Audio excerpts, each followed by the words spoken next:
Hey adapters, welcome back to the show. We have a great panel discussion for you focusing on the benefits of geothermal energy. Joining me is Jessica Robald, Vice President of Sales with Subterra Renewables. Jessica is an experienced sales professional in the energy services, HVAC, and development industry. Her background is in high performance buildings and providing energy services to multi-residential and mixed use developers. Also joining me is Scott Jones, President of Turnkey Site Solutions. Scott has been with Turnkey for 5 years and has been in the foundation business for over 10 years. His vision and commitment have been an integral part of Turnkey's successful growth from a team of 15 people in the early days to 75 people and still growing today. And finally, Brian Nicolation, the President of Core Development.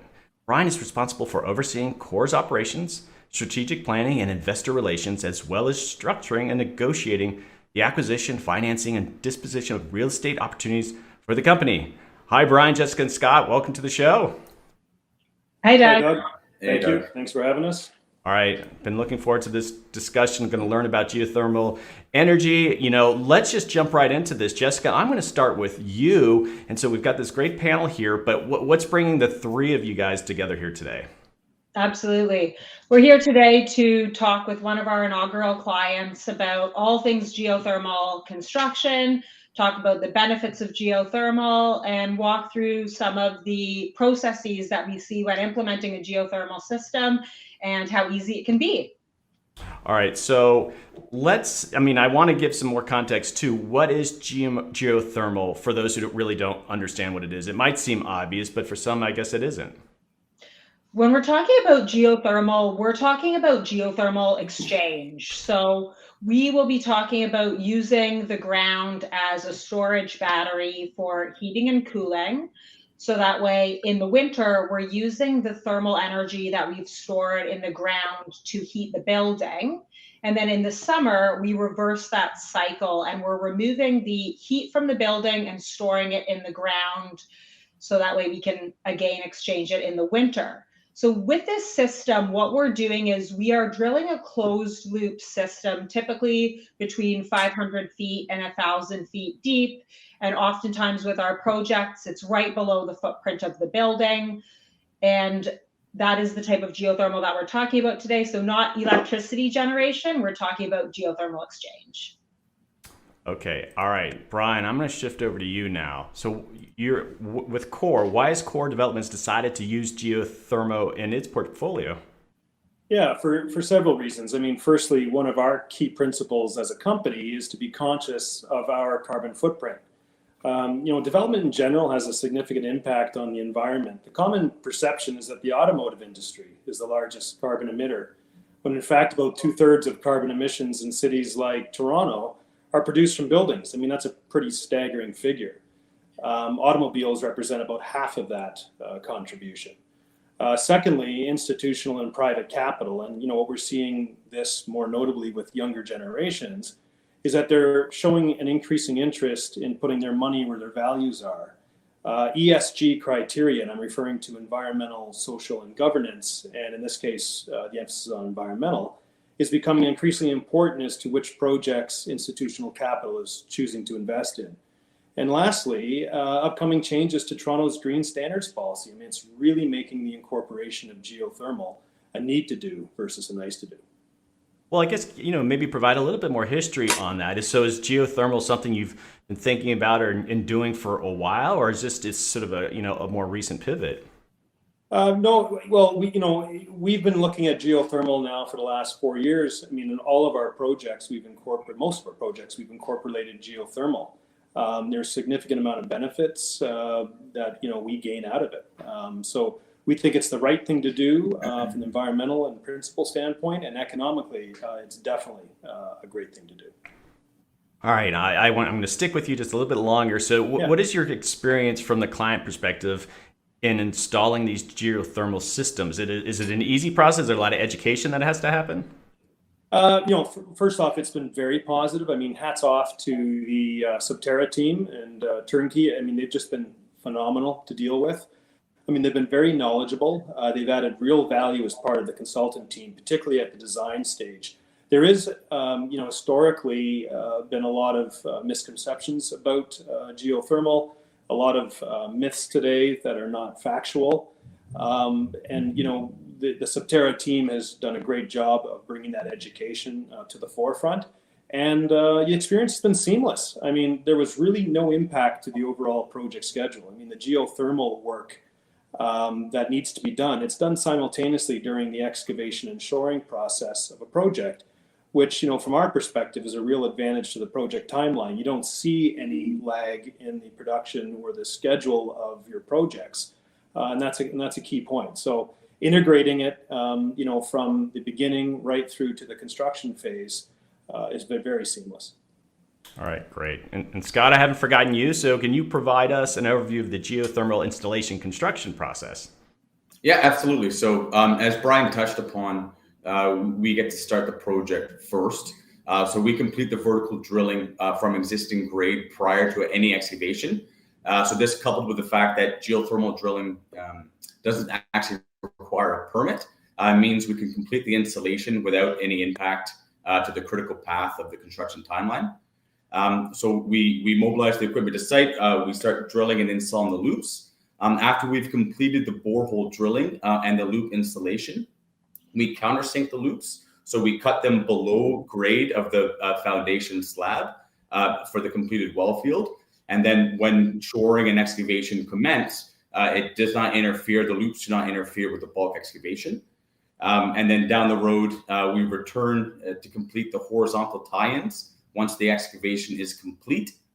And then we complete this exercise actually in tandem with the other mechanical trades on site as to not impact the construction schedule. So that's basically the three main steps of the geothermal installation. Well, in that first part, I'm just curious, how does that affect the timeline? How long does that all take? That first stage? It really depends on the number of holes. So essentially, the advantage of our sort of partnership with Subterra is we have access to a large fleet of equipment. So if there's a large scale number of holes, depending on the size of the job, we will mobilize multiple drills. So anywhere from a few weeks to a couple months. But again, we do this in parallel with the shoring and other operations. That's to not impact the schedule. All right, and we're getting to the specifics here, but how are shoring geothermal drilling related, with those two things? Yeah, they're so well integrated. Essentially, the shoring installation and the geothermal drilling, we have a shared expertise in the drilling, grouting, anything dealing with challenging and often unknown ground conditions with that high focus on quality and safety. So with this versatility and the value add of being able to offer multiple services, that we're able to complete the geothermal drilling at the same time as the shoring because we understand both facets extremely well. And then that can lead also to the schedule savings that we're discussing. All right, I think maybe you all can contribute to this, but I'm just hop over to Brian really quickly. So what are the benefits of a geothermal system, though? I mean, what is really the selling point there? Yeah, I mean, the benefits have been really measurable for us, twofold. From an economic perspective, there's real equipment cost savings, and Scott can elaborate a little more on that, but that really fall to the bottom line when you're integrating a geothermal versus a conventional heating cooling system. And a real but often overlooked benefit of geothermal, and we're seeing this across our projects, is that the footprint of the mechanical penthouse, what's on the roof, it's reduced to almost a third of the traditional size. And what that does is it enables the amenity space that's otherwise in sort of the core of your building to be reallocated to the rooftop. The result of that is an increase in net saleable area, which is really the holy grail of what developers chase when it comes down to an efficient building. And the direct result of that is a very more profitable project in the end. The second thing, from a marketing perspective, we've through our projects found it a real project differentiator. I mean, it's cost savings on a monthly utility fee basis and condo fees that we've been able to leverage quite successfully in our marketing programs. And this has really resonated with end purchasers when they look at the project and decide, is this a project they want to invest in and purchase? And, is it our project versus somebody else's? So, those are two measurable benefits for us. And Jessica, I want to jump to you just to add on to that, just the notion of the sales side of the benefits of a geothermal system. What do you find that really resonates with clients with the system? Absolutely. So the impact of eliminating or reducing natural gas required for space heating is a massive benefit, and it's truly a long-term benefit. So when you're eliminating the natural gas boilers for space heating, those are real carbon savings for the not only the building but the community. So we're really seeing municipalities that like to see geothermal systems implemented because it's future proofing buildings and communities against the carbon impact. And that has both an environmental impact as well as a cost impact from future utility price increases as well. Okay. And Scott, why is it important for geothermal drilling? It's done in-house. Why is that such an important part of this process?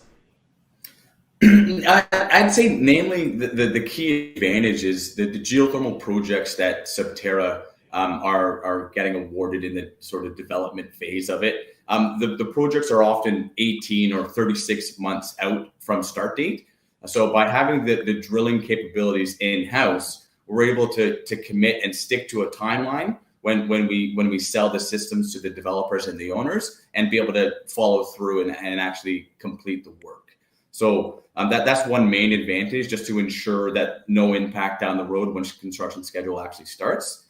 Another, I'd say, more important factor is the quality control and quality assurance side of things. So since we're the driller, but also the long-term owner of the system, we have an inherent motivation to ensure the quality of the product. So we ensure we get to our total depth, the proper thermal conductivity is met with the grout balance. All the sort of technical aspects of the project we ensure are followed to ensure that the system works for 30 years and beyond.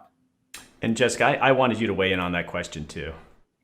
Absolutely. So we found that when working in the construction industry and developing a building, there are so many trades that are working together and so many timelines that need to align, that it's just the nature of the industry that timelines need to be adjusted. So having our construction arm in-house really allows us to meet those construction timeline changes.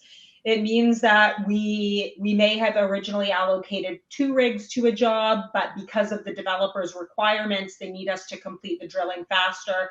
We can easily pull additional equipment and allocate it towards jobs.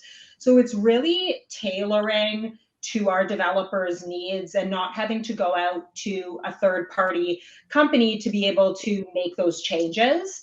And then, as Scott mentioned, the quality control and quality assurance is completely aligned from having the owner operator doing the actual installation. Okay, I'm sticking with you, Jessica. So how has the geothermal industry changed over the last couple of years? What's happening more recently?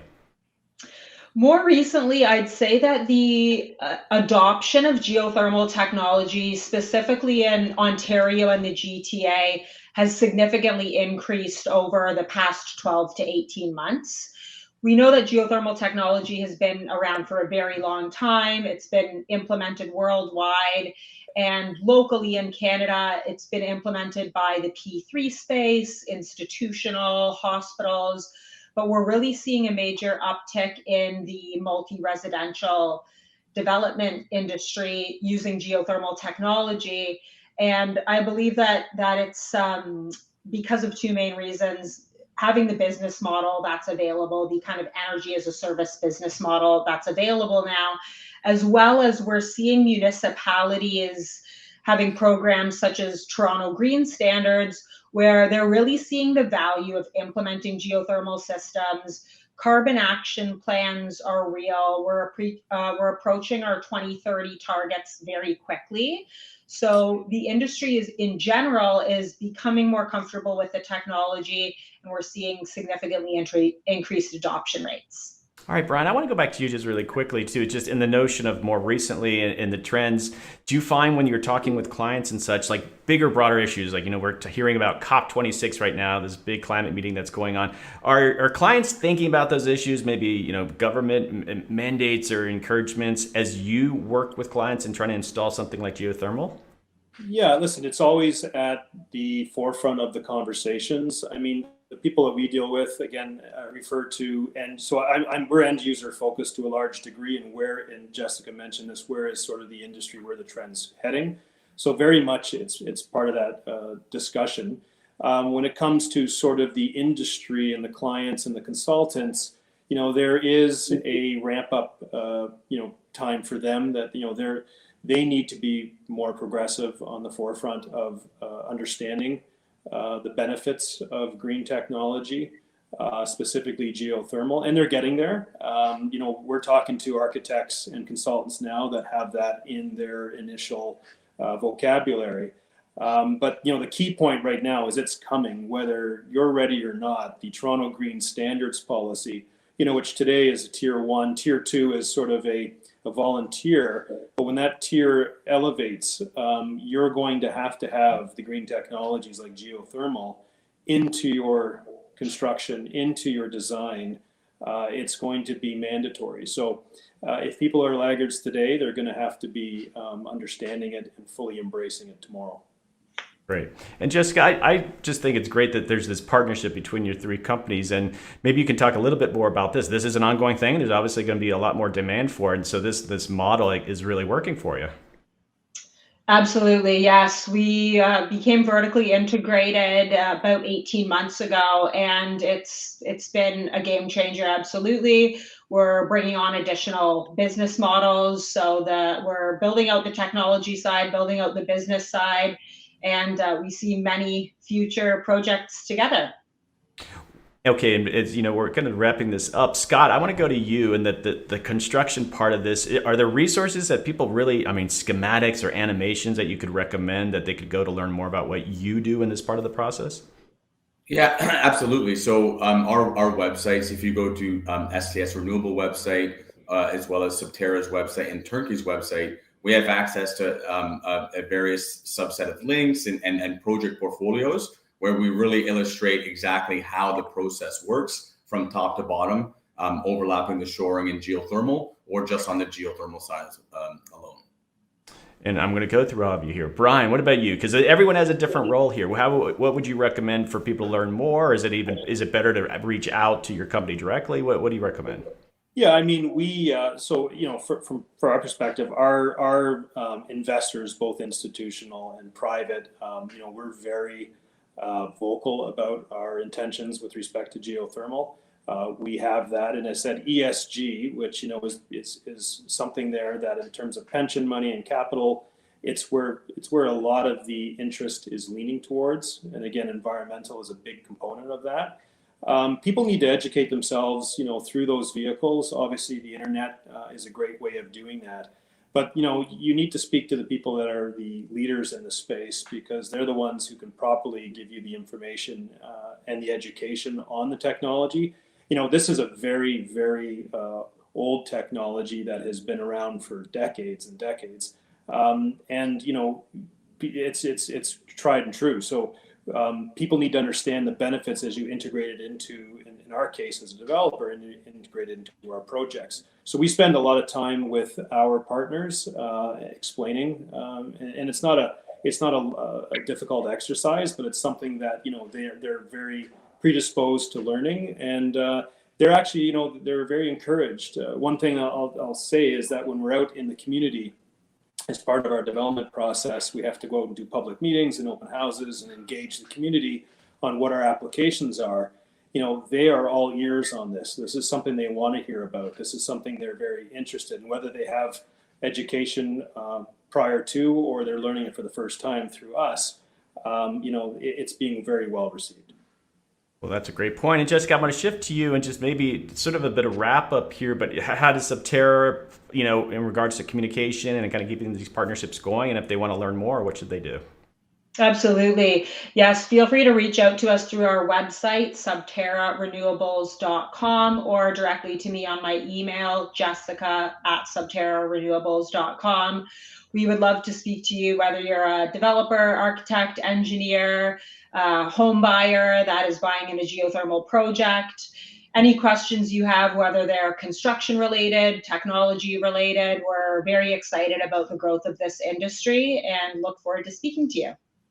Well, before I let you go, Brian brought up, I think, a good point, the idea that you're going out in the community and communicating with folks. And when you're dealing with something like geothermal, and then maybe climate change comes into that conversation, any sort of unpredictable things, I bet you've kind of been asked, or you're encountering things that you just didn't predict. Well, I'm in the business of just doing this, but then all of a sudden there's this sort of expectation. Any sort of surprises out there that you've encountered working in this area?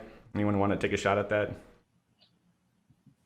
Or not? It's okay. Yeah, I'd say not yet. Like we're drilling in what we'll call unknown ground conditions, but essentially, as long as everyone's well equipped to execute and complete the work, there should be never really any major surprises in construction in general. So I'd say nothing from that side of things. I think, like as we mentioned with the education of developers and owners, I think it's key for them to see the operation and how the installation process works, because it's definitely not as straightforward as they may think, with the fact that we're drilling 850 feet below ground. So once they sort of see the overall operation, it puts into perspective how the heating and cooling exchange with the subsurface conditions really all comes together. And I didn't mean it all negative surprises. More like if I heard what you guys were up doing and I'm sitting next to you on the bus, I'd be like, well, I want to learn more, and people like Naturally Curious, you guys are doing really interesting things. Yeah, I think overall, like really the main surprise is how steady the temperature is below grade. So they're shocked to hear that we could be 7 degrees as soon as you're 10 feet below ground in Celsius. And then that holds, and that's where that whole storage of the heating and cooling can really happen. So I think that's one main thing that overall public just don't understand, is we're not entering the crust of the earth yet. We're still quite steady, but those types of little key aspects are always good to educate. Yeah, and I'd say to add on to that, the biggest surprise I think some of our clients have had is coming out to see a site and realizing how easy it is to actually implement. And when you come out and do a site tour and see Scott and his team installing the geothermal wells, it's 2 rigs on site, very similar to a shoring operation. So it's not something that's as far-fetched as it may seem. As soon as you get out on site, you realize it's very easily implemented. Yeah, and then from my perspective, the answer to your question, Doug, was cost. People ask me, doesn't this cost more? Doesn't this drive the construction cost of your project up? And it doesn't. I mean, first off, I explained there's material economic savings to the pro forma of a project, and Subterra, the way that their model is set up, I mean, they purchase the equipment, they install the equipment, they maintain the equipment. So it's really a perfect, sort of partnership with respect to how we look at it, because I can take those elements and drop it to bottom line savings for the project. And as I said, there's tangible and also intangible benefits right through to the community, to the marketing packages, et cetera. So, people go in sort of thinking this is going to be a cost to the project, when really it's a savings. All right. Well, fantastic. I love having these conversations. I learn a ton. You guys are doing some amazing work, and I appreciate you coming on Cimpatico, and hopefully we'll have some additional conversations around the work you're doing. But again, thanks for coming on. Thanks for having us. Great conversation today.